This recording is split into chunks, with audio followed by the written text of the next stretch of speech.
Assalamu Walaikum. In this video, how to cut out a shape in Photopea. Let's begin. Step 1. Create a new shape.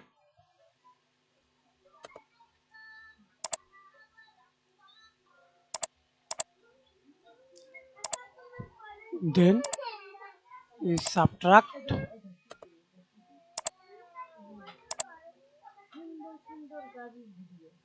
cut out, or use perfectly.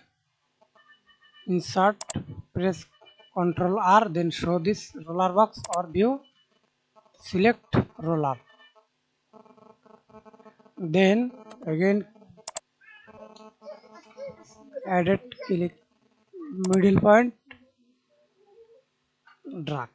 See this cutout. And step 2, delete layer, again create a new layer and again click on shape, hold shift, affix,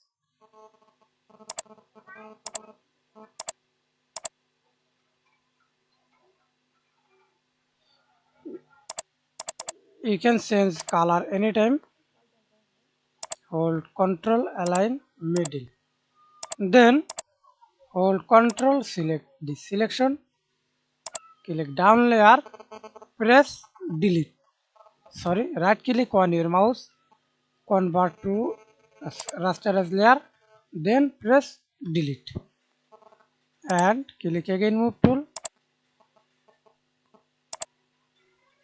press Ctrl D. That's it. Thanks for watching video. Please subscribe to my channel, like, comment, share.